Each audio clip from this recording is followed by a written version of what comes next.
বৰপেটাৰ মাছদিয়া আৰক্ষী চকীৰ ভাৰপ্ৰাপ্ত বিষয়াক নিলম্বন কৰা হৈছে। উপপৰিদৰ্শক লুকমান আলী আহমেদক নিলম্বন কৰা হৈছে। 2 কোটি টকীয়া এটা চুৰিকাণ্ডৰ তদন্তত গাফিলতিৰ অভিযোগ আৰু গোচৰটোৰ প্ৰয়োজনীয় নথিপত্ৰ জমা কৰা নাছিল আদালতত।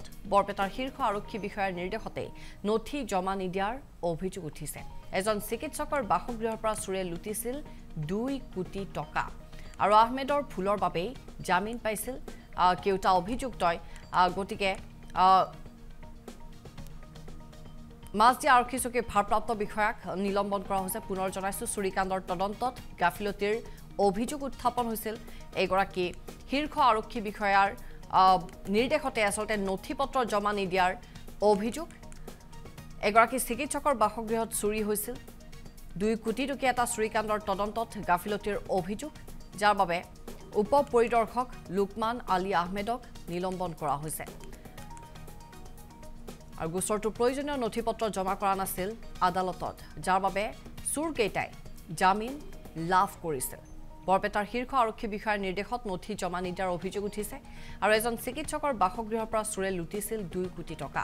আহমেদৰ ভুলৰ বাবে জামিন পাইছিল কেউটা চুৰে। নমস্কাৰ।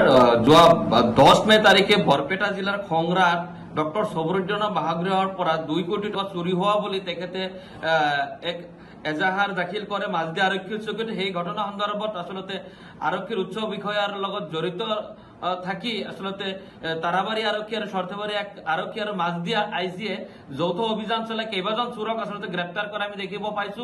কিছু ধন ৰিকভাৰী কৰাও আমি শুনিব পাইছো। তো এই চোৰখিনিক যিখিনিক তেওঁলোকে দোষী বুলি চিনাক্ত কৰিলে আৰু তেওঁলোকক আদালতলৈ প্ৰেৰণ কৰিলে, তাৰ পিছতে তেওঁলোকে অতি সোনকালে তেওঁলোকে জামিন লাভ কৰিলে। ঘটনাটোত আচলতে আমি দূৰৰ পৰা চাই আচলতে আমি সন্দেহৰ অনুমান পাইছো আৰু এই ঘটনা সন্দৰ্ভত আচলতে মাছদিয়া আইচিক লুকমান আলীক আচলতে ইতিমধ্যে ৰিজাৰ্ভ ক্লজ কৰিছে বৰপেটা আৰক্ষী অধীক্ষকে। গতিকে গোটেই প্ৰক্ৰিয়াটোত যে এটা আচলতে ৰহস্য লুকাই আছে, এই কথাটো স্পষ্ট হৈ পৰিছে। গতিকে বৰপেটা আৰক্ষী অধীক্ষক আৰু আৰক্ষী সঞ্চালক প্ৰধানক আমি দাবী জনাও যে এই চুৰিকাণ্ডটোৰ উচ্চ পৰ্যায়ত তদন্ত হ'ব লাগে আৰু ডক্টৰ সবৰুদ্দিনৰ ঘৰত 2 কোটি টকা তেওঁ নিজে স্বীকাৰোক্তি দিয়া 2 কোটি টকা আচলতে ক'ৰ পৰা কেছ আহিলে আৰু এজন চিকিৎসক তেওঁ কিমান দিনৰ পৰা চিকিৎসকতা কৰি আছে আৰু তেওঁ ডিগ্ৰী লাভ কৰাৰ পৰা বৰ্তমানলৈকে কিমান উপাৰ্জন কৰিলে, এই টকাখিনি যে তেওঁৰ হোৱাইট মানি হয়নে নাই এইটোৰ ওপৰত আমাৰ সন্দেহ আঙুলিয়াইছে। গতিকে আমাৰ এই সন্দেহ দূৰ কৰাৰ বাবে আমি অসম চৰকাৰক আমি আহ্বান জনাইছো যে অতি সোনকালে ইডিৰ জৰিয়তে, NIA ৰ জৰিয়তে বা CBI ৰ জৰিয়তে হওক যে ডক্টৰ সবৰুদ্দিনেৰ আচলতে এই উপাৰ্জনৰ ধনখিনিৰ ওপৰত আচলতে এটা তদন্ত হ'ব লাগে আৰু ইমানখিনি কেছ কেনেকে তোৰ ঘৰত ৰাখিব পালে, এই গোটেইখিনি কথাৰ ওপৰত এটা তদন্তৰ দাবী জনাইছো আমি মুছলিম ছাত্ৰ সন্থাই। এই চুৰিকাণ্ডটো যে এক পৰিকল্পিত চুৰিকাণ্ড তেনেকুৱা আমাৰ লাগিছে। গতিকে অকল চুৰিকাণ্ডলৈ সীমিত নাথাকি আচলতে এই চোৰসকলক আচলতে নাকি লগাবৰ কাৰণে বৰপেটা আৰক্ষীৰ উচ্চ পৰ্যায়ৰ বিষয়াক, অধীক্ষক লেভেলৰ আচলতে বিষয়াৰ জৰিয়তে এটা তদন্ত হোৱাৰ